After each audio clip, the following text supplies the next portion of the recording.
സഹോദരന്മാരെ, ഇന്ന് മെയ് 31 കേരളത്തിൽ നിന്ന് ഇറങ്ങിയ ഒരു പത്രത്തിൽ വന്നൊരു വാർത്ത നിങ്ങളെ ശ്രദ്ധയിൽ പെട്ടിട്ടുണ്ടാവുമോ എന്ന് പറയാൻ കഴിയില്ല. കാരണം വെച്ചാൽ കൂടുതൽ പ്രചരണമൊന്നും ഇല്ലാത്തൊരു പത്ര, ഒരു സമുദായ പാർട്ടിയുടെ പത്രത്തിന്റെ പേരേതായാലും ഞാൻ പറയാൻ ഉദ്ദേശിക്കുന്നില്ല.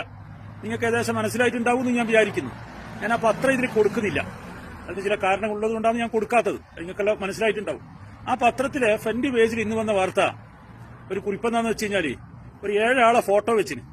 എന്നിട്ട് അതിൽ പറയാ, ഹെഡിങ് കൊടുക്കുക, റഹീമിന്റെ ജീവന് കാവലാളായ 7 സ്വരങ്ങൾ, വല്ലാത്ത സ്വരങ്ങൾ തന്നെ എന്നും പറഞ്ഞിട്ടാണ് അതിലെ വാർത്ത.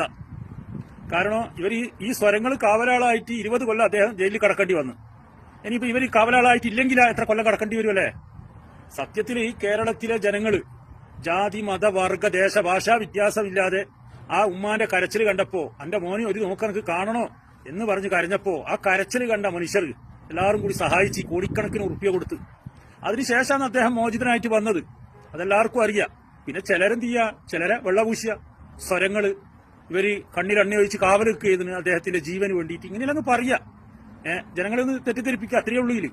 നിങ്ങളൊരു കാര്യം മനസ്സിലാക്കി നോക്കിയേ, ഇതേപോലെ റഹീമിന്റെ ഒക്കെ ജയിലിൽ കടന്ന് 10 വർഷം ജയിലിൽ കടന്ന നസീർ എന്ന് പറയുന്ന വ്യക്തിയുണ്ട്. അദ്ദേഹം റിപ്പോർട്ടർ ചാനലിൽ കൊടുത്തൊരു അഭിമുഖമുണ്ട്. അത് നിങ്ങളാരും കണ്ടിനാ? അത് കണ്ടിട്ടില്ല, ഒന്ന് കണ്ടോക്കണം. അദ്ദേഹം അതിൽ കൃത്യമായിട്ട് പറയുന്നുണ്ട്, അദ്ദേഹം നിരപരാധിയാണ് എന്ന് അറിഞ്ഞിട്ടും പക്ഷേ ഇവന്റെയൊക്കെ കൂട്ടുനിന്ന് എന്നതിന്റെ പേരിൽ അദ്ദേഹം ജയിലിലായി. അദ്ദേഹത്തിന് മോചനം സാധ്യമാകുന്നില്ല. പല രാഷ്ട്രീയ നേതാക്കന്മാരുടെയും വാതിൽക്കൽ പോയിട്ട് അദ്ദേഹത്തിന്റെ കുടുംബക്കാർ മുട്ടി.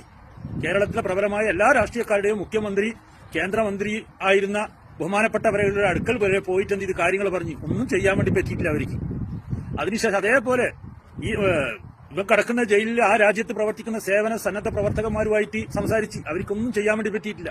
അവസാനം അദ്ദേഹത്തിന്, ഈ നസീറിന് എങ്ങനെയാണ് മോചനം ഉണ്ടായത് എന്നും ആരാണ് അതിൽ ഇടപെട്ടത് എന്നും ആ ഇടപെടലിന്റെ ഭാഗമായിട്ടാണ് അദ്ദേഹം നാട്ടിലേക്ക് വന്നത് എന്നും ഒക്കെ അദ്ദേഹം പറയുന്നുണ്ട്. അതിനൊന്നും ഈ 7 സ്വരങ്ങൾ കേടി നമ്മൾ കണ്ടിട്ടില്ല. നിങ്ങളാരും കേട്ടില്ല ഈ 7 സ്വരങ്ങൾ? ആരും കേട്ടിട്ടില്ല. ഇപ്പൊ പുതുതായിട്ട് വന്നിട്ട് പറയാ 7 സ്വരങ്ങൾ, ജീവന് കാവൽ നിന്ന 7 സ്വരങ്ങൾ. എങ്ങനെയുണ്ട് കാര്യങ്ങൾ? എന്നാലായി ബോബി ചമ്മണ്ണൂരിനെ പറഞ്ഞില്ലെങ്കിൽ രസമുണ്ട് കേൾക്കാൻ. അദ്ദേഹം ഇതിൽ കുറച്ച് കഷ്ടപ്പെട്ടിന്, ഇല്ലാന്ന് പറയാൻ കഴിയില്ല. ആ പൈസ പിരിപ്പിക്കലും അദ്ദേഹത്തിന് വേണ്ടിയുള്ള എന്താ പറയാ സാമ്പത്തിക ഇടപാടുകൾ തീർക്കാനും എല്ലാം കഠിനമായി അധ്വാനിച്ച വ്യക്തിയാണെന്ന് അറിയും ബോബി ചമ്മണ്ണൂര്. അദ്ദേഹത്തെയാണ് സ്വരങ്ങള് അല്ലെങ്കിൽ വേറെ എന്തെങ്കിലും രൂപത്തിലെല്ലാം വിശേഷിപ്പിച്ചെങ്കിൽ രസമുണ്ട്. ഇത് 7 സ്വരങ്ങൾ എന്നെല്ലാം പറഞ്ഞിട്ട് അടിച്ചങ്ങ് ഇളക്കി വിടലന്നെ. എന്നാ ചെയ്യാ? ഇതിനെല്ലാം എന്നാ പറയണ്ടേ? വെള്ളാറ്റാടിക്കല്ലേ. ചിലരെ വെള്ളം പൂശാൻ വേണ്ടിയിട്ട് ചിലരങ്ങ് തുനിഞ്ഞങ്ങ് ഇറങ്ങുക. അത്രയേ ഉള്ളൂ. വെള്ളാറ്റാതി. ഇതിനെല്ലാം